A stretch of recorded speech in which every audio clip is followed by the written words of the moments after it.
Tier 1. COVID-19. One morning in January 2020, the world woke up to empty streets, abandoned airports, and the sudden realization that maybe we should have been washing our hands all along.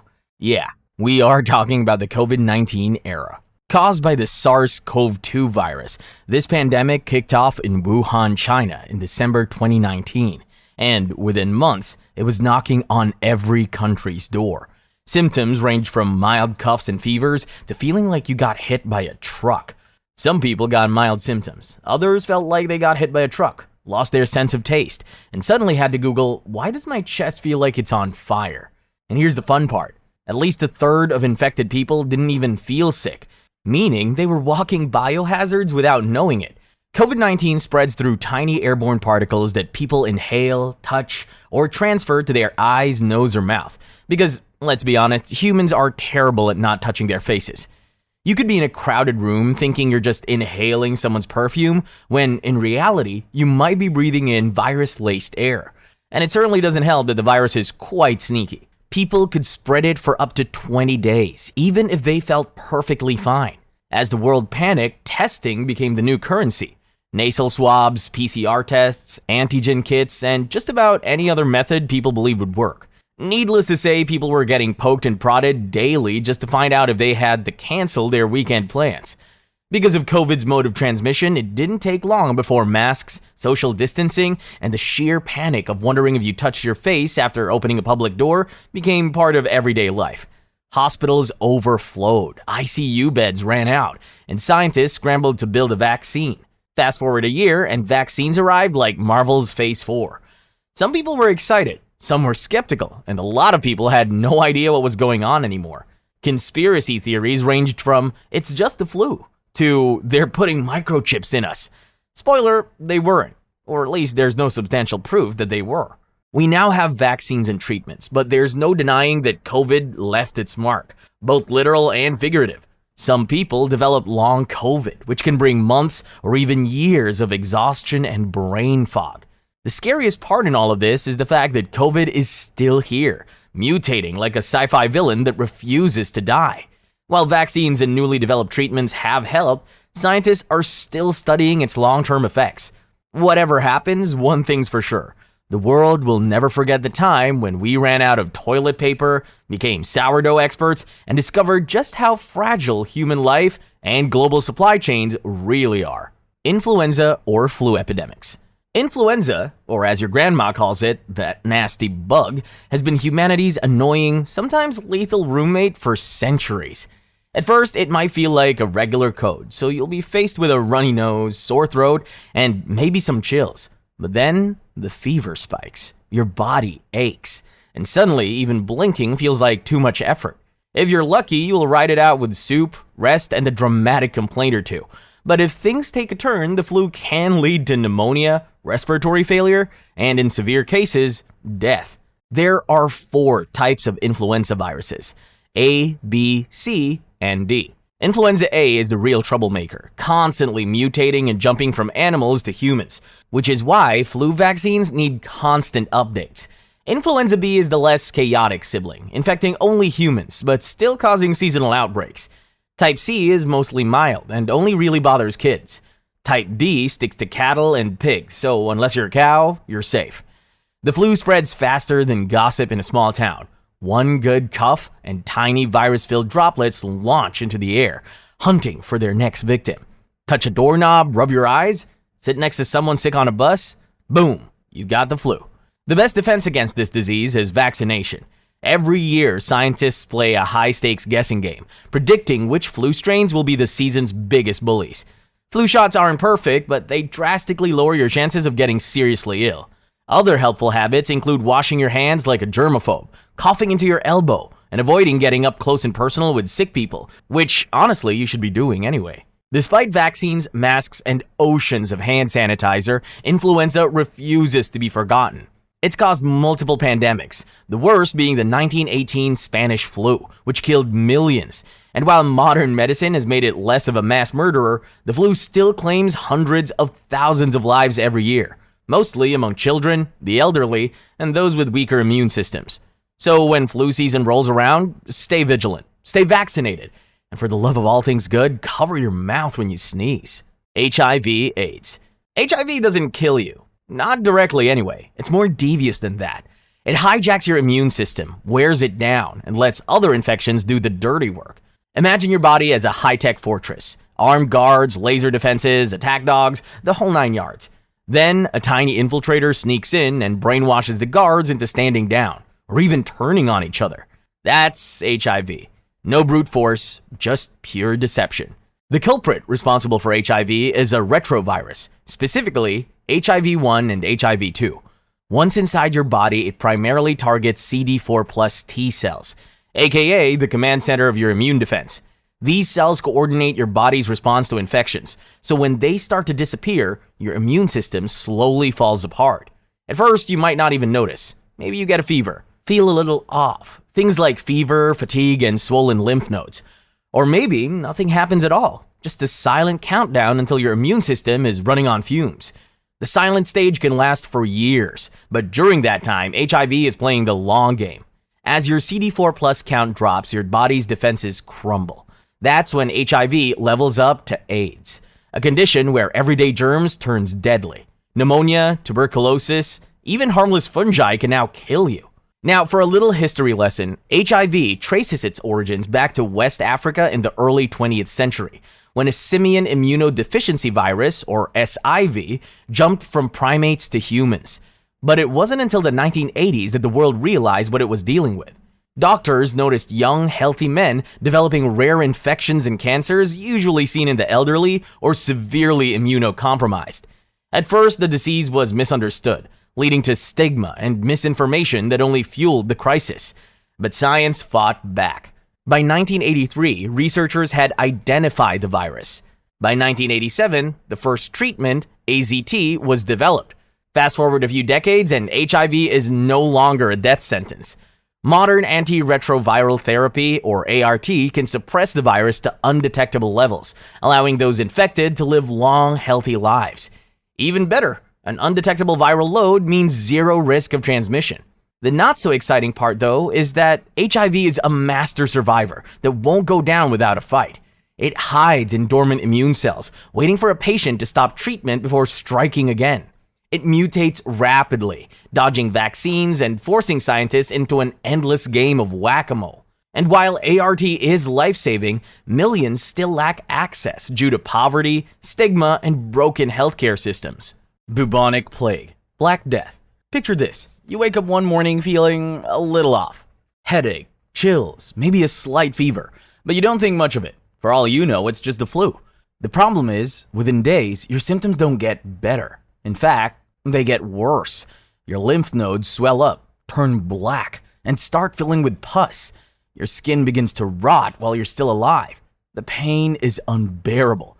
And before you can even wrap your head around what's happening, boom, you're dead. Yeah, that wasn't the flu. That was the bubonic plague, one of the most brutal diseases in history. It wiped out 30 to 50% of Europe's population and was caused by a nasty little bacteria called Yersinia pestis. Here's how it worked. A flea bites an infected rodent, picks up Yersinia pestis, then jumps to a human and delivers a bacteria-laced bite. That's when the horror show begins. But while rats have been blamed for centuries, modern studies suggest human fleas and lice may have been the real culprits behind its rapid spread. Once inside the body, the bacteria makes a beeline for your lymphatic system, causing massive oozing lumps called buboes, hence the name bubonic plague. But that's just the start. If the bacteria get into your bloodstream, you're looking at septicemic plague, which means full body organ failure. If they hit your lungs, congratulations. Now you've got pneumonic plague, which means you can just spread it by breathing near someone. At this point, you're basically a medieval biohazard. Now, let's rewind to the 14th century, when Europe got absolutely wrecked by the Black Death. Back in the day, people lived in filthy, rat-infested cities, which made the perfect breeding ground for the plague. So it's no surprise that it spread like wildfire, wiping out entire villages. Bodies piled up in the streets faster than they could be buried. Some historians believe the sudden labor shortage shifted Europe's economy, since the few survivors could now demand higher wages. Dark, but effective. Sadly, the bubonic plague wasn't a one-time nightmare. It first appeared in the 6th century during the plague of Justinian, which killed somewhere between 25 to 50 million people. Then came the third pandemic in the 19th century, spreading across China, Mongolia, and India. Yersinia pestis just doesn't know when to quit. The good news? If you catch it today, a round of antibiotics can knock out the bacteria before it turns you into medieval history. But if you suddenly develop swollen, blackened lymph nodes after a flea bite, you might want to cancel your weekend plans and head straight to the ER, just in case. Spanish flu. For this one, your head's pounding, your throat's scratchy, and to top it all off, you've got a slight fever. You know, the usual, I think I'm coming down with something feeling. But by nightfall, your skin turns blue. You're gasping for air like a fish out of water, and your lungs feel like they're drowning from the inside out. Worst of all, there's no cure, no vaccine. This is the nightmare known as the Spanish flu. The year was 1918, and the world was already in shambles. World War I had left countries battered, soldiers broken, and cities barely standing. Just when people thought things couldn't get worse, along came a microscopic serial killer. Scientists now know it was the H1N1 Influenza A virus, but back then it was just the plague that seemed to hunt people down everywhere. While the exact origins are still debated, one of the earliest recorded outbreaks happened at Camp Funston, Kansas, where a cook named Albert Gitchell woke up with a fever on March 4th, 1918. By the end of the week, 522 soldiers at the camp were sick. And because this was wartime, those infected troops were shipped off to Europe, unknowingly delivering the virus straight into the trenches. From there, the flu spread like wildfire, traveling on troop ships, trains, and through overcrowded hospitals. By the time it hit major cities, it was too late. What made the Spanish flu extra terrifying was that it didn't just go after the weak. Unlike regular flu, which mostly spares healthy adults, this one targeted people in their prime. So people between the ages of 20 and 40. The reason? A phenomenon called cytokine storm, where the body's own immune system overreacts so violently that it destroys the lungs. One day you feel fine. The next, you are bleeding from your nose and ears, suffocating in your own fluids. It really was the stuff of nightmares. Just when people thought they had survived the worst, Wave 2 hit in late 1918. And it was even deadlier. October alone saw the highest death toll. Morgues overflowed, mass graves were dug, entire communities were wiped out. By the time the final wave fizzled out in 1920, somewhere between 25 to 50 million people had died. Some estimates push it as high as 100 million, but we'll never know for sure. But one thing's certain, the Spanish flu didn't just kill people, it haunted the ones who survived. Tier 2. Smallpox. One morning, you wake up feeling like you've been hit by a truck. Your muscles ache, your head is pounding, and your body is burning up. At first you think maybe it's just something you ate, until the vomiting starts. But that's only the beginning. Just when you think it can't get worse, bam! Your mouth fills with sores, and your skin erupts in a nasty rash that quickly morphs into bubbling, pus-filled blisters.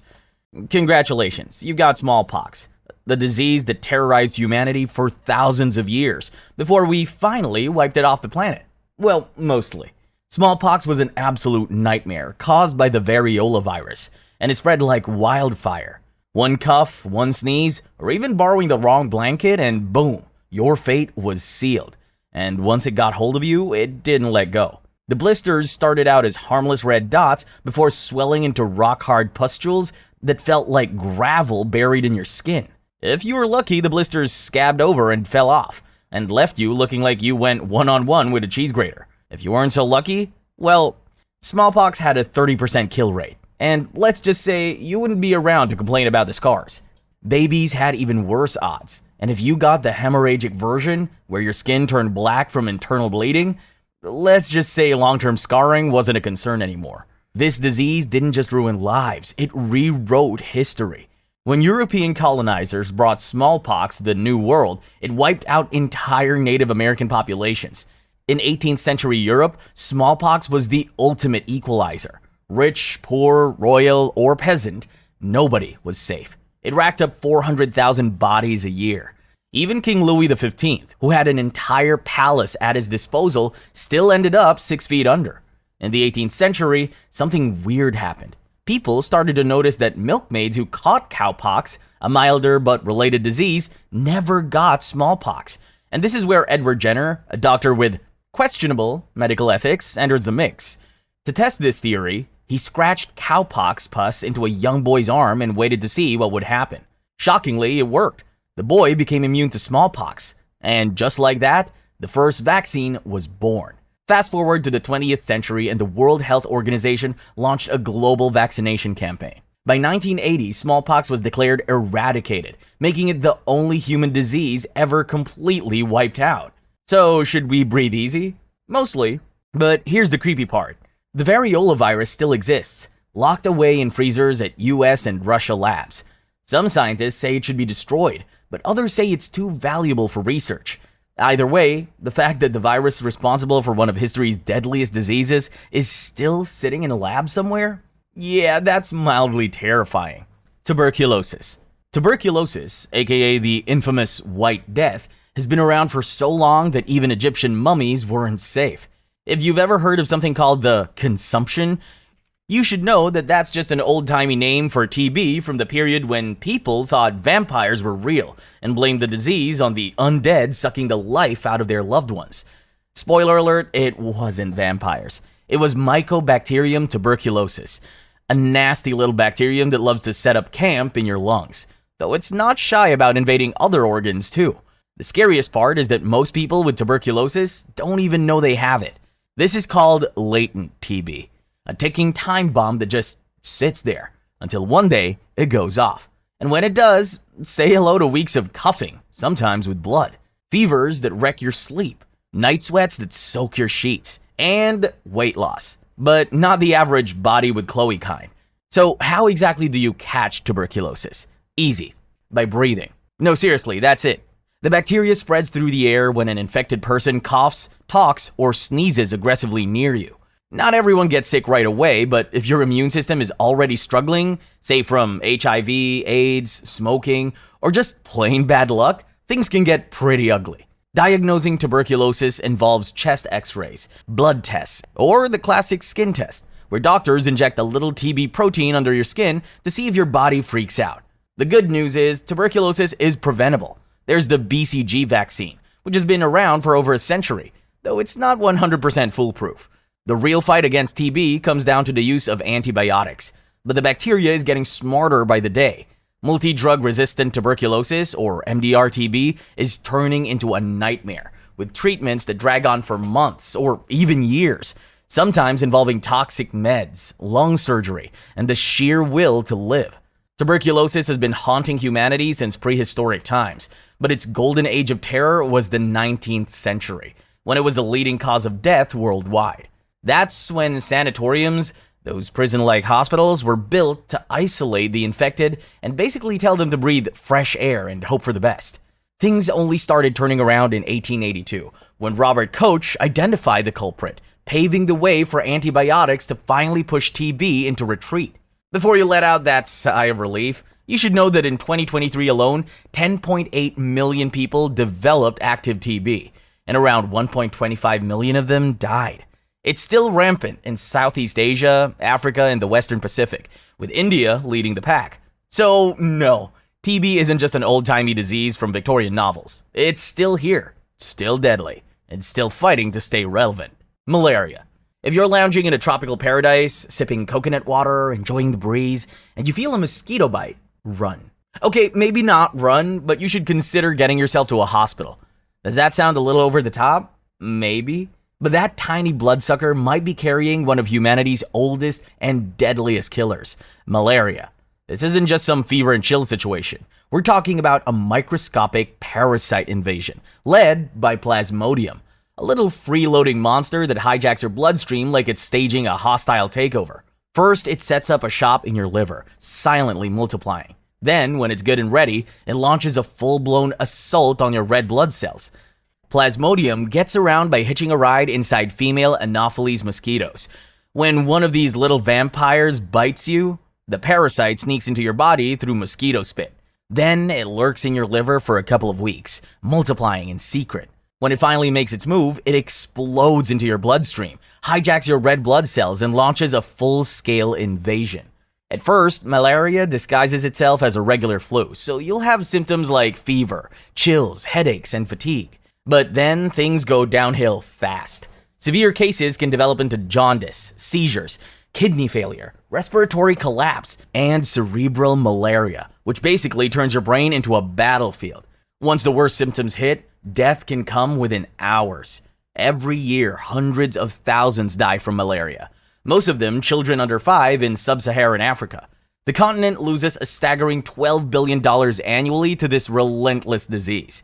Thankfully, we now have mosquito nets, insecticides, and anti-malarial drugs to fight back. And after centuries of getting bodied by this parasite, humanity finally has vaccines in the fight, though they're not perfect. But Plasmodium is annoyingly good at adapting. It's constantly developing resistance to treatments, which means the battle never really ends. That said, the next time you hear that high-pitched mosquito whine in your ear, remember, it's not just an annoying insect. It's a tiny, flying death machine. Cholera. One morning you wake up ready for breakfast, but by noon, you're curled up on the floor, your body wrung out like a used sponge because you're leaking fluids at a speed that defies human biology. This is cholera, a disease that can turn you into a human raisin within hours.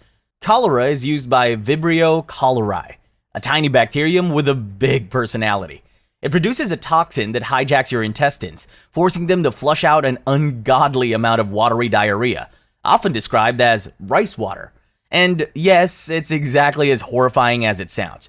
If untreated, cholera can kill you in hours by draining every last drop of fluid from your body. Victims are left with sunken eyes, bluish skin, and fingers so shriveled they look like they've been marinating in a bathtub for centuries. So, how do people get cholera? The simple answer is poop. If human waste containing the cholera bacteria gets into water or food, and someone unlucky eats or drinks it, the cycle begins. Cholera thrives in places with poor sanitation and contaminated water, so much so that even something as innocent as a raw oyster can turn into a cholera time bomb if it comes from dirty waters. Treating this deadly disease is what you would call a race against time. First line of defense? Oral rehydration salts. Basically sugar, salt, and water. The ultimate DIY resurrection drink. In severe cases, doctors would have to pump fluids straight into your veins, and antibiotics might be thrown in for good measure. Without treatment, cholera kills up to 50% of its victims, but with proper care, that number drops to less than 5%. Needless to say, access to clean water and quick medical attention makes all the difference between life and death. Unfortunately, cholera isn't just a relic of history. It still ravages parts of Africa and Southeast Asia today. So, next time you're about to drink untreated water, you might want to think twice, because nobody wants to be patient zero in the next outbreak. Polio, or poliomyelitis. Polio is caused by a virus so sneaky that 3 out of 4 people who catch it don't even know they have it. It starts off mild, a sore throat, fever, maybe a headache, just enough to make you feel off, but not enough to raise alarm bells. But sometimes, the virus works its way into the central nervous system and starts messing with the muscles. If you're lucky, you just get a temporary bout of meningitis, stiff neck, back pain, and a few miserable days in bed. But if you're part of the unlucky 1%, things take a terrifying turn. Your limbs go weak, your muscles stop responding, and you enter the nightmare known as acute flaccid paralysis. Legs stop working, arms go limp, and in the worst cases, even the muscles that help you breathe give up. Before modern medicine, that meant one thing: the iron lung, a metal, coffin-like contraption designed to keep air flowing in and out of your lungs. It was either that or suffocate. Back then, polio was every parent's worst nightmare. It tore through communities, leaving a trail of devastation in its wake. Even ancient Egyptian carvings show people with withered limbs, probably victims of the disease. But it wasn't until the late 19th and early 20th centuries that polio really became a source of mass panic. Cities were hit with wave after wave of outbreaks.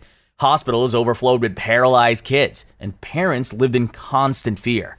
Finally, in the 1950s, science stepped in to save the day. A scientist named Jonas Salk developed the first polio vaccine, and then Albert Sabin came along with an oral version. And just like that, the tables turned. The number of polio cases plummeted, and what was once a global epidemic became a rare occurrence. But even in its near-defeated state, polio remains a tricky little virus. The weakened version used in some oral vaccines can, in very rare cases, mutate back into a form that causes disease. That's why newer, safer vaccines are being developed.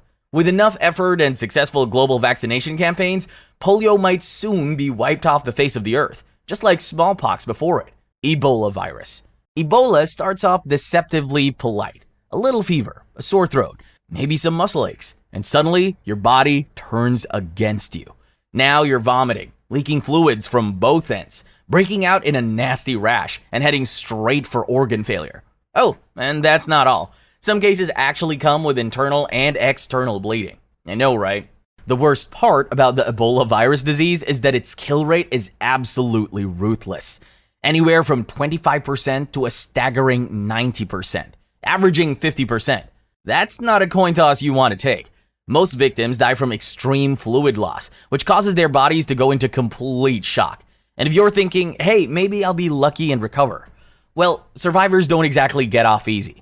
Ebola leaves behind muscle and joint pain, vision problems, liver inflammation, and a level of exhaustion that makes just existing feel like a full-time job. Ebola isn't airborne. It needs a more personal touch. Blood, sweat, vomit, feces, and other bodily fluids from infected humans or animals are the main ways it spreads. Contaminated surfaces, especially needles, are a problem too. And here's the real kicker. Even the dead can spread it. Traditional burials, where families handle the deceased, have been a major factor in past outbreaks. Ebola made its grand entrance in 1976, with 2 simultaneous outbreaks near the Ebola River. Yeah, they really got creative with that name. But its most horrifying performance happened between 2013 and 2016 in West Africa. There were over 28,000 cases and more than 11,000 deaths. When it comes to managing an Ebola outbreak, containment is everything. First, whoever's in charge has to isolate the sick and track down everyone they've been near. They also have to make sure doctors and burial teams are covered head to toe in protective gear. Diagnosing Ebola is tricky because its early symptoms mimic malaria, cholera, and typhoid fever. The real confirmation comes from blood tests that target the virus itself, or its antibodies. Sadly, there's no magic or even scientific cure for Ebola. But supportive care, things like keeping patients hydrated, managing symptoms, and hoping for the best, can improve survival rates. The good news is that in 2019, the first Ebola vaccine was finally approved. So if you have ever needed another reason to avoid touching blood, vomit, or playing Guess That Virus with random jungle animals, aside from the obvious, Ebola's got you covered. Stay safe and wash your hands. Tier 3. SARS. In late 2002, something was brewing in the markets of Guangdong, China. And it wasn't just noodle soup. This was a viral cocktail jumping from animals to humans, and it was about to go global. Severe Acute Respiratory Syndrome, better known as SARS, was caused by SARS-CoV-1, COVID's older, meaner cousin that thankfully didn't stick around for sequels. Back then, no one knew what they were dealing with, just that people were getting sick fast. And when they did, breathing became a struggle. SARS didn't knock. It kicked down the door, flipped the table, and left you gasping for air with fevers, muscle pain, coughs, chills, and exhaustion. And that was just the beginning. Once the virus settled in, it turned into full-blown pneumonia, making every breath feel like a battle. The SARS-CoV-1 virus spread primarily through respiratory droplets. You can think of them as tiny invisible missiles that were launched into the air every time an infected person coughed, sneezed, or even talked. The virus could also hitch a ride on surfaces, waiting for an unsuspecting person to deliver it straight to their nose, eyes, or mouth. Considering its mode of transmission, it wasn't long before the SARS outbreak became an international horror show. Hospitals overflowed, travel bans were issued, and face masks became the hottest accessory of 2003. The infection rate soared with an R0 of 2 to 4, meaning each infected person could pass it to multiple others. But SARS had a weakness. It wasn't immediately contagious. The virus was most infectious in severely ill patients, meaning quarantine actually worked. Isolating people before day 5 of their illness cut off the spread, which ultimately helped health officials gain control. With no cure in sight, treatment was a desperate mix of oxygen support, fever reducers, and pure blind optimism. Scientists threw antiviral drugs at it, but nothing truly worked. Even ribavirin, a go-to for viral infections, was about as effective as tossing a bucket of water on a forest fire. The real MVPs in the battle against SARS were frontline workers, many of whom risked and lost their lives treating patients before the world even understood what SARS was. By mid-2003, the outbreak was under control, but not before infecting over 8,000 people. China faced heavy criticism for its slow response and even issued an official apology. Later, researchers traced the virus back to cave-dwelling horseshoe bats in Yunnan, because apparently bats are nature's favorite biohazard labs. While SARS-CoV-1 hasn't made a comeback since 2004, its legacy lives on, most notably in its viral cousin, SARS-CoV-2, which we all know far too well. MERS, Middle East Respiratory Syndrome. In 2012, an Egyptian doctor peered into his microscope at a hospital in Jeddah, Saudi Arabia, and saw something that definitely shouldn't have been there: a brand new, never-before-seen virus. And like any good horror story, it came with a mystery. Where did it come from? How deadly was it? Turns out, very. What the doctor had stumbled upon was Middle East Respiratory Syndrome, MERS. It wasted no time proving just how lethal it could be. Caused by the MERS-related coronavirus, the disease ranged from showing zero symptoms in some unlucky hosts, because surprise carriers are always fun, to causing full-blown lung failure in others. Fever, cough, and shortness of breath were its calling cards, but MERS had a few nasty tricks up its sleeve. Some victims found themselves drowning in their own lungs, while others suffered from gut-wrenching diarrhea. And for a staggering 35% of those who caught it, the final symptom was death. So where exactly did this nightmare come from? Scientists traced MERS back to bats, because of course it was bats. But humans weren't catching it from them. No, the real culprits? Camels.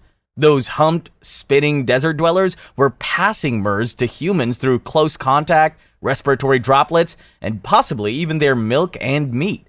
So if you ever find yourself in the Arabian Peninsula, you should keep in mind that petting a camel might have come with a deadly price.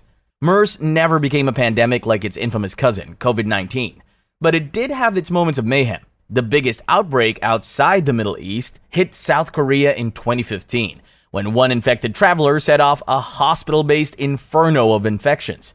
Saudi Arabia saw its own deadly waves, and smaller outbreaks popped up in places like the UK, the US, and even the Netherlands.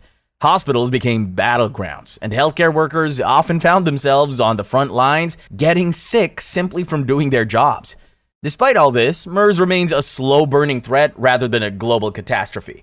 It does not spread easily from person to person, unless you're in a hospital or are just very, very unlucky. The scary part, though, is that there is still no cure or vaccine. If MERS ever decides to make a grand comeback, we may not be ready. Until then, maybe keep your distance from camels that may be infected. Yellow fever. One fateful morning, you wake up with a fever, and your whole body aches like you just got tossed around in a washing machine. Your head is pounding, and your back feels like it picked a fight with a truck and lost. To top it all off, you're nauseous. Sounds like a bad case of the flu. But that's how yellow fever starts. Nice and not so subtle. If you're one of the unlucky ones, the real horror show begins just as you think you're getting better. Your fever returns with a vengeance. Your stomach twists in unbearable pain, and your skin takes on a sickly yellow hue as your liver begins to fail.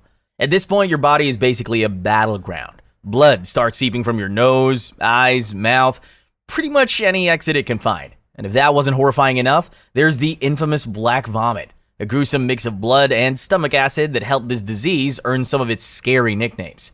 The villain behind this horror is an RNA virus from the Flavivirus family, carried by the Aedes aegypti mosquito. One bite from this little fiend and the virus is in your bloodstream, hijacking your immune system and making itself at home in your liver. Once there, it turns your body against you, leading to organ failure, internal bleeding, and, in the worst cases, death. The mortality for severe yellow fever cases is up to 50%. Basically, if you roll the wrong number, it's game over. You'd think a disease with a 50% kill rate would have people in full-blown panic mode. But nope. Thankfully, there's a way to outsmart it. A vaccine. One shot and you're protected for life. However, not everyone gets vaccinated. And in mosquito-heavy regions like Africa and South America, yellow fever still rears its ugly head. Every year, thousands of people fall victim to it, especially in places where bug spray and nets just aren't enough. Historically, yellow fever has been a global menace. It wiped out cities, devastated armies, and made tropical regions uninhabitable for centuries. In the 18th and 19th centuries, it was one of the most feared diseases on the planet. Thanks to modern science, it's no longer the apocalyptic plague it once was. Still, if you're ever traveling to a high-risk area, do yourself a favor. Get the shot. Because trust me, you do not want to find out what black vomit looks like firsthand. Dengue fever. Dengue fever is the kind of disease that sounds like it should come with a warning label. Caution. May cause extreme suffering and general regret. It is delivered straight to your bloodstream courtesy of an Aedes mosquito with a bad attitude. Once that tiny blood-sucking pest bites you, the virus moves in to trash your immune system. At first, you might not even realize you're hosting this viral nightmare. But when symptoms do show up, they hit like a freight train. High fever, splitting headaches, nausea, body aches, and a bad rash. Dengue is called the backbone fever because, fun fact, it makes your joints feel like they're snapping like cheap toothpicks. Most people recover within a week or so, but about 5% of cases take a different turn. In these cases, dengue transforms into its nastier, more unhinged form, severe dengue, also known as dengue hemorrhagic fever. This is the part where internal bleeding, dangerously low blood pressure, and organ failure step in. If untreated, this can quickly become fatal, making it one of the deadliest mosquito-borne diseases out there. Now, here's where it gets even more frustrating. The dengue virus comes in 4 different serotypes, which is nature's way of stacking the odds against you. Getting infected with one type might give you lifelong immunity to that specific strain, but it does absolutely nothing to protect you from the other 3. If you catch a different strain later, your risk of developing severe dengue skyrockets, thanks to something called antibody-dependent enhancement. Essentially, your immune system tries to help, but ends up making things worse. There is no cure for dengue, which means doctors can only treat the symptoms. Mild cases just require pain relief and fluids, but severe cases need hospitalization and IV drips to keep patients from slipping into shock. Prevention, in this case, is the real MVP. That means getting rid of standing water where mosquitoes breed, using insect repellent like your life depends on it, because it kind of does, and sleeping under mosquito nets. Thankfully, scientists have been able to come up with 2 vaccines for the disease. The first one, known as Dengvaxia, is only for people who have already had dengue before, while the other one, Qdenga, is a bit more flexible in its use. But until these vaccines become widely accessible, the best defense is making sure mosquitoes don't turn you into their next meal. Dengue has been plaguing humans for centuries, with outbreaks dating back to the 1700s. It has now spread to over 100 countries and continues to thrive in tropical and subtropical regions, even creeping into new areas thanks to climate change. In 2023 alone, there were over 5 million reported cases and more than 5,000 deaths, and those are just the numbers we know about. Most cases go unreported because symptoms can be mild or mistaken for something else. So, if you live in or are traveling to a high-risk area, remember, mosquitoes are tiny, but ruthless. Typhoid fever. Typhoid fever is a slow-burning bacterial killer that sneaks in through food and water, caused by the notorious Salmonella typhi. It starts with a fever, but not the fun, dramatic kind that has you wrapped in blankets. No, typhoid prefers the slow burn. The fever creeps up day by day. You feel weak. Your stomach aches, your head throbs, and constipation or mild vomiting might make an appearance just to keep things interesting. And if you're really unlucky, your skin will develop tiny rose-colored spots. The bacteria travels from your intestines through your bloodstream, setting up camp in your liver, spleen, and bone marrow. Left untreated, typhoid can drag on for weeks, leading to a state of delirium. If ignored even longer, it can cause intestinal hemorrhages, sepsis, or even a gut perforation, which is about as horrifying as it sounds. As I said earlier, this delightful disease makes its way into your body when you consume food or water contaminated with, well, human poop. Typhoid thrives in places where clean water is a luxury, and hand washing is more of a suggestion than a habit, making it a persistent nightmare in areas with poor sanitation. The worst part? Some people carry typhoid without ever showing symptoms. They feel fine, but unknowingly spread the bacteria. The most infamous case? Typhoid Mary, the cook who turned meal prep into biological warfare, infecting dozens of people in early 1900s New York without ever getting sick herself. Talk about a killer casserole. Thankfully, we have a vaccine, though it doesn't guarantee lifelong protection. If you're in a high-risk area, you'll need booster shots. Antibiotics can treat it, but thanks to our overuse of these miracle drugs, typhoid is evolving, becoming resistant and harder to kill. So the best prevention? Good old-fashioned hygiene. clean water, proper sanitation, and hand washing. And maybe don't trust mystery street food in high-risk areas. Tier 4. Syphilis. Syphilis is a disease that can hide in your body for decades, quietly passing from person to person through unprotected sex. It's sneaky, slow-moving, and if left untreated, devastating. It starts with a small sore, a chancre, as the experts call it. Sounds fancy, but in reality, it's a painless ulcer that shows up where the bacteria enter your body. Most people don't even notice it, or worse, assume it's just an ingrown hair and go about their day. Meanwhile, Treponema pallidum, the bacterium behind syphilis, is already in your bloodstream, gearing up for round 2. And round 2 is no joke. A few weeks later, syphilis goes full throttle, unleashing a rash that spreads across your body, even on the palms of your hands and the soles of your feet. You might also get a fever, swollen lymph nodes, patchy hair loss, and in places you really don't want to explain to a doctor. Basically, it's syphilis' way of saying, I'm still here. At this stage, some people finally see a doctor. Others, they ignore it. And syphilis, being the patient little monster it is, decides to wait. It enters the latent stage, where symptoms disappear and everything seems fine. No warning signs, no pain, just years, even decades of quiet infection. When it finally returns, it's full-blown tertiary syphilis, and the bacteria starts eating you from the inside. Gummus, aka syphilis' final boss level, starts eating away at your skin, bones, and organs. Your heart weakens, and neurosyphilis creeps in, bringing madness, paralysis, and dementia. Your pupils might stop responding to light, your legs forget how to walk, and sharp pains shoot through your limbs. At this point, syphilis isn't just a disease, it's a slow, brutal death. And if you think that's bad, congenital syphilis, passed from mother to child, can cause blindness, deformities, and organ failure before the baby even gets a chance at life. The good news is syphilis is curable. A simple penicillin shot stops it in its tracks, but the longer you wait, the more damage it does. So if you ever get a strange sore, it's worth getting checked out. Leprosy, Hansen's disease. Leprosy. The name alone probably conjures up images of people with missing fingers and faces wrapped in bandages, suffering from afflictions because they've been cursed by the gods. But here's the thing. Leprosy, aka Hansen's disease, still exists today. It's a slow-moving bacterial infection caused by Mycobacterium leprae, or its lesser-known cousin, Mycobacterium lepromatosis. And when I say slow, I mean it. This bacteria moves slower than a Windows XP update. In some cases, it takes over 20 years before symptoms even show up. It's like carrying a time bomb set to an unknown timer. One day, you start seeing weird pale patches. Your fingers go numb. And before you know it, you could slam your hand in a car door and barely notice.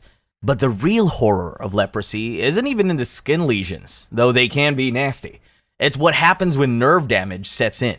Since you can't feel pain, small injuries go unnoticed. Infections take over, and eventually, fingers and toes start disappearing. Not because the disease is eating them away, but because your body slowly absorbs the damaged tissue. Now you might be wondering, how does this nightmare spread? Contrary to popular belief, leprosy isn't highly contagious. You won't catch it from a handshake or sharing a drink. It spreads mainly through prolonged close contact. So things like inhaling respiratory droplets from an infected person. But even then, 95% of people exposed never actually develop the disease. If your immune system is decent, you'll likely fight it off before it even takes hold. But if you're one of the unlucky ones, well, that sucks. The good news is leprosy is completely curable. A multi-drug therapy cocktail of rifampicin, dapsone, and clofazimine stops the bacteria in its tracks, making a person non-infectious in as little as 72 hours.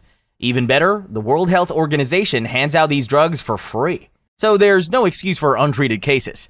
Sadly, stigma still keeps people from getting help. Leprosy has been around for thousands of years. It's mentioned in ancient texts, feared by civilizations from China to Europe, and was treated as a social death sentence. Victims were banished to leper colonies, treated like walking curses, and feared like the literal plague. And thanks to centuries of stigma, that fear still lingers today. That said, if you ever spot someone with suspicious skin patches or nerve tissues, don't run screaming, just tell them to get checked out. It's not a curse. It's not divine punishment. And it's definitely not the unstoppable horror people once believed. It's just a bacterium with a bad reputation. and one that modern science can wipe out, if we let it. Rabies. Rabies is like a horror movie in real life, except there's no final girl, no rematch, and no do-overs. Once symptoms appear, it's over. It usually starts out innocently enough. Maybe a stray dog licks an open wound, a bat mistakes your head for a snack, or you just have the worst luck ever with an animal bite. At first, nothing happens. Days, weeks, even months pass, and you go about your life like everything's fine. But behind the scenes, the rabies virus is road tripping through your nervous system, quietly making its way to your brain. And once it gets there, let's just say things take an apocalyptic turn. It starts with mild symptoms, a fever, maybe some tingling at the bite site. But then the real terror kicks in. Hallucinations, violent outbursts, paranoia, and muscle spasms so intense they lock your body up. And then comes the most infamous symptom, hydrophobia. Just looking at water sends victims into a full-blown panic, and if they try to drink, their throats spasm violently. That's because rabies hijacks the brain, making swallowing excruciating, forcing victims to foam at the mouth instead. The virus is a master manipulator, turning its host into a walking, biting machine. A rabid human bite is extremely rare, but not impossible. And here's the cruel twist. Once symptoms show up, you're already dead. The only thing left is waiting for it to happen. With a 99.9% fatality rate, rabies is one of the deadliest viruses in the world. The only way to survive is by getting the rabies vaccine, but you have to get it before symptoms start. Wait too long and it's lights out. Every year, about 59,000 people, mostly in Asia and Africa, lose their lives to this disease. Lucky for us all, rabies is preventable. Vaccinate your pets, stay away from wild animals, and if you ever get bitten, don't wait. Get medical help immediately. If you ever come across an animal staggering, acting weird, foaming at the mouth, or being unusually aggressive, you should steer clear and try to get help from a safe distance. Don't take any chances. Zika virus. What do we have here? If you guessed another mosquito-delivered nightmare, you're absolutely right. Zika rolls with the same viral gang as dengue and yellow fever, meaning it's got the street cred to ruin your life. It's mostly spread by Aedes mosquitoes, the kind that love to bite during the day while you're out trying to live your life. Unlike its more straightforward cousin, Zika doesn't just stop at fever, joint pain, and a rash that makes you look like you lost a fight with poison ivy. Nope. This virus has a diabolical side hustle. If a pregnant woman gets infected, Zika can travel straight to her unborn baby and wreak havoc on its brain development, leading to a condition called microcephaly. That means the baby is born with a smaller head and serious neurological damage. Now, you might be thinking, okay, but if I'm not pregnant, I'm good, right? Not exactly. Zika can also be spread through sex. The virus has been found in semen for months after infection, meaning it's got staying power even when the symptoms are long gone. When Zika first burst onto the world stage in 2015, Latin America and the Caribbean took the hardest hit, with Brazil being ground zero for some of the worst cases of birth defects. Governments scrambled to issue travel warnings, and some even advised women to delay pregnancy altogether until the outbreak was under control. Unfortunately, there's no vaccine for Zika yet, so prevention means dodging mosquito bites. That means bug spray, long sleeves, and staying indoors when mosquitoes are out hunting for their next victim. Oh, and if you've been anywhere near a Zika hotspot, maybe hold off on the romantic getaways for a bit. Zika might not be the deadliest virus out there, but its ability to strike the most vulnerable, newborns, and expecting mothers makes it one of the most terrifying. And with mosquitoes adapting to new climates, who knows where they'll pop up next? Sleep tight, and maybe invest in a good mosquito net. Hantavirus pulmonary syndrome. This one starts with fever, muscle aches, headaches, and a little bit of nausea. Annoying, but nothing a couple of painkillers and some rest can't fix, right? Wrong. A few days later, your lungs start filling up with fluid. Your heart is racing, and suddenly you can't breathe. This isn't the flu. It's Hantavirus pulmonary syndrome, and it has a death rate that can reach 60%. No need for a zombie outbreak. Hantavirus is terrifying enough on its own. This brutal disease comes from a family of viruses carried by rodents. In North America, the sin nombre virus is the main vector for hantavirus, and it is carried by the deer mouse. In South America, the Andes virus is carried in long-tailed pygmy rice rats, because clearly tiny rodents weren't terrifying enough already. These rodents carrying these very deadly viruses don't get sick, but they do shed the virus in their saliva, urine, and feces. Once that dries up, it turns into dust. Dust that people unknowingly inhale. And just like that, an invisible killer finds its way into your lungs. Once inside, the virus goes full sabotage mode on your blood vessels, turning them into a leaky mess. What does that mean for you? Well, your blood vessels start behaving like a burst pipe, leaking fluid into your lungs, making it harder and harder to breathe. As your oxygen levels drop, your heart goes into a panic mode, trying to pump harder to compensate. Sometimes it can't keep up, and that's when things become deadly. The disease moves through 3 phases. First, there's the prodromal phase. You feel like you have the flu for a few days, maybe a week. Then comes the cardiopulmonary phase, which is where things go south fast. You're drowning in your own fluids, your blood pressure drops, and your organs start failing. If you survive this, you'll enter the recovery phase, which can take months or even years, with lingering breathing problems, reminding you of how close you came to the edge. The scariest part of all of this is that there's no cure, no antiviral drugs that work, and no vaccine. If you get the Hantavirus, your best hope is intensive hospital care, mechanical ventilation to help you breathe, and maybe even extracorporeal membrane oxygenation, or ECMO, to keep your heart and lungs functioning. But even with all that, survival isn't guaranteed. So how do you avoid this nightmare? Simple. Don't get too cozy with rodents. Keep them out of your house. Clean up any droppings safely. No sweeping. Use disinfectant instead. And if you're in an area with known outbreaks, maybe think twice before poking around that abandoned shed. Sure, prevention is more complicated than don't get cozy with rodents, but hey, it's a start. Tier 5. Nipah virus. If you catch the Nipah virus, you're in trouble. Because within days, that headache can spiral into full-blown encephalitis. You start hallucinating, fall into a coma, and in many cases, you don't wake up.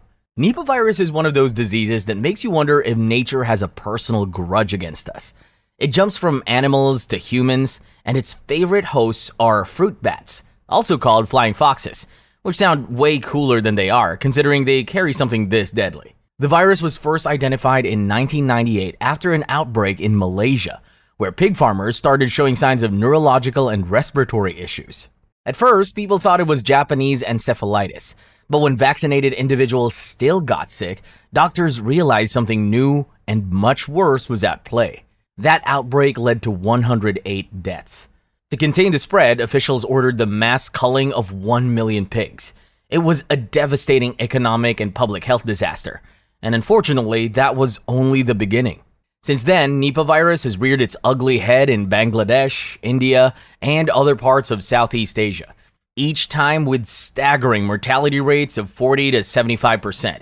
If you get Nipah, you basically have a coin flip's chance of survival, and in some outbreaks, those odds are even worse. It starts off like a mild flu, but within days, the virus attacks the brain, leading to encephalitis, seizures, and coma. Some people develop respiratory issues, meaning not only are they struggling to survive, they're also turning into walking biohazards. Unlike the original outbreak where pigs were the primary source of infection, newer outbreaks have shown that the virus can jump directly from human to human. That's bad news because it means Nipah could evolve into a bigger threat with pandemic potential. So how do people catch it? Aside from direct contact with infected animals or other infected people, one of the most bizarre and deadly routes is through date palm sap. In Bangladesh, it's a popular drink harvested straight from trees. But bats love it too. They swoop in at night, urinate into the collection pots, and leave behind the virus. The next morning, unsuspecting people take a sip of their traditional beverage and, well, you can guess the rest. What makes Nipah scarier is that there's no cure, vaccine, or guaranteed treatment. Doctors can only provide supportive care, meaning they try to keep you alive long enough for your body to fight back, if it can.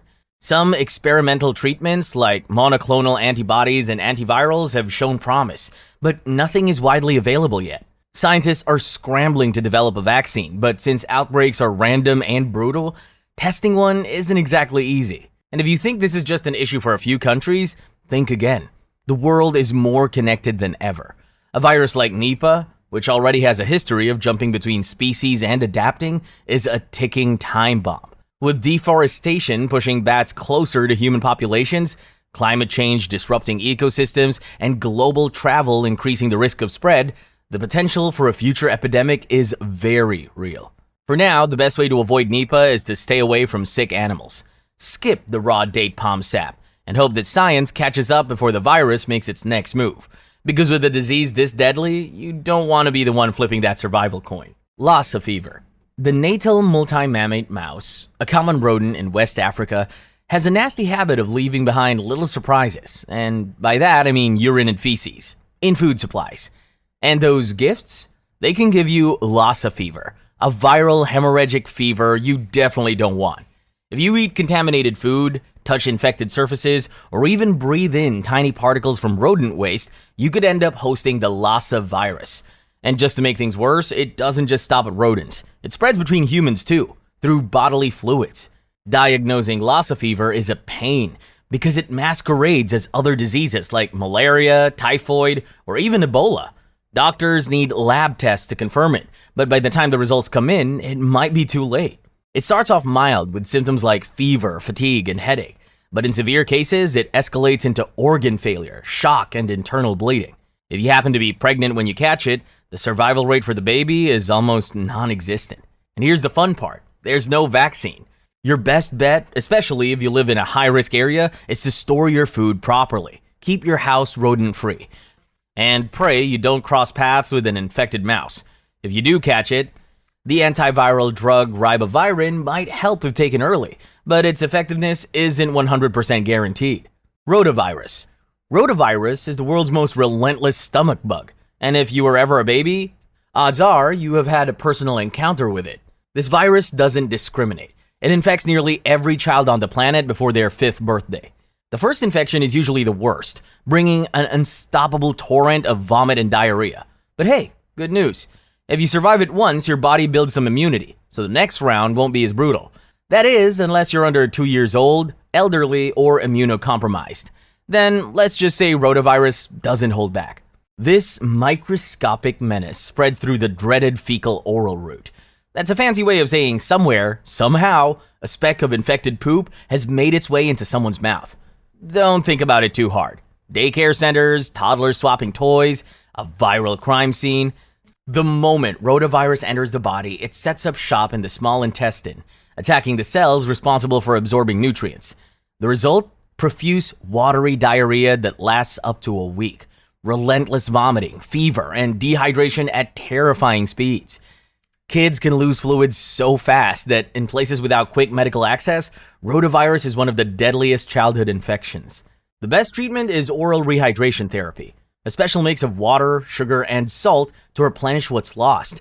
But in severe cases, IV fluids are the only thing standing between the infected child and death. Thankfully, science stepped in. The introduction of the rotavirus vaccine in 2006 changed everything. The number of cases plummeted, and in countries that embraced the vaccine, rotavirus deaths dropped by as much as 65%. The vaccine even provides herd immunity, cutting cases in unvaccinated kids too. So while rotavirus still lurks, waiting to ambush the unprotected, it's no longer the ruthless baby reaper it once was.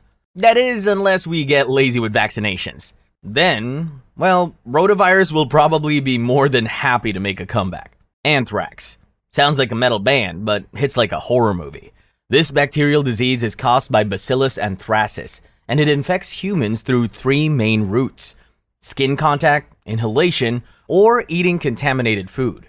Cutaneous anthrax is the easy mode version, if there is such a thing. Spores sneak in through a break in the skin, and at first it's just a harmless looking bump, kind of like an innocent mosquito bite. But within days, it transforms into a gaping ulcer with a horrifying black center. It doesn't even hurt. It just sits there while your nearby lymph nodes swell up like balloons.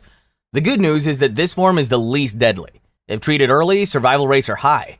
But leave it alone and you're looking at a 23.7% chance of dying. Then there's inhalation anthrax, the boss level version. At first, it tricks you with mild symptoms: fever, chills, maybe a little chest pain. Then it pulls a 180 and goes straight for your lungs. But the infection spreads through your lymph nodes, causing internal bleeding, fluid buildup in your chest, and a rapid descent into respiratory failure. By the time you realize something's seriously wrong, the bacteria have already set off a toxin-fueled chain reaction that's nearly impossible to stop. Even with treatment, up to 80% of cases don't make it. Without treatment, forget it. The last one is the intestinal version, which is just as awful as it sounds. This can happen if you consume anthrax-contaminated meat. Think food poisoning, but dial it up to 100. Severe abdominal pain, bloody diarrhea, nausea, and vomiting are just the beginning. In cases like this, the bacteria invade your gut, releasing toxins that can lead to septic shock, organ failure, and, in up to 75% of cases, death. If you're thinking, well, I don't eat sketchy meat, so I'm safe, then you should know that anthrax spores are ridiculously resilient. They are tiny, invisible, and nearly indestructible, making them a nightmare for anyone who enjoys breathing and staying alive. These spores can survive in soil for decades, just waiting for an unsuspecting animal or human to cross their path. Unfortunately, humans have weaponized it. Dating as far back as 1914, various countries have experimented with anthrax as a bioweapon, and it's been used in actual attacks, including the infamous 2001 anthrax letter incidents in the US. Thankfully, modern medicine has some defenses against this microscopic menace. There's a vaccine for high-risk individuals, and antibiotics like ciprofloxacin and doxycycline can help you if you catch the infection early. But the key word here is early. Once the toxins flood your system, even the strongest drugs might not be enough to save you. But don't freak out or anything, or maybe you should. Marburg virus disease.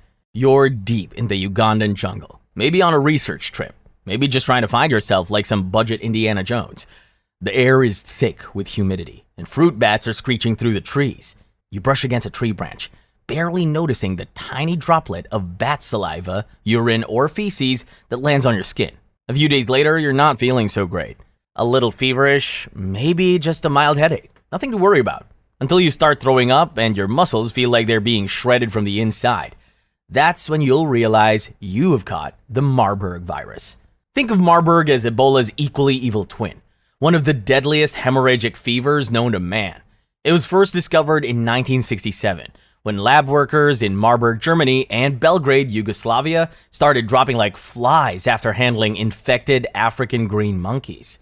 At first, doctors thought it was a severe flu, but when patients started leaking blood from their gums, eyes, and even internal organs, it became clear they were dealing with something far worse. The virus attacks your blood vessels, making them leaky. Your organs swell, your liver turns yellow and mushy, and your intestines start shedding their lining, leading to bloody diarrhea that can last for days. By week 2, you're either dead or barely clinging to life. To make matters worse, there's no cure, no approved vaccine, no antiviral pill. Just IV fluids and a lot of hope. Scientists have tried to develop a vaccine, but let's be real, Big Pharma isn't tripping over itself to cure a disease that mostly affects rural Africa. Also, governments have considered using Marburg as a potential bioweapon. The Soviet Union allegedly experimented with weaponizing it, but the details remain unclear. The good news is Marburg doesn't show up often, but when it does, it's a nightmare. Outbreaks in Angola, Uganda, and the Democratic Republic of Congo have reached fatality rates as high as 88%. If you ever find yourself in a bat-infested cave in Africa, maybe don't touch anything. That's all the deadly diseases we have for today. Don't forget to like and subscribe.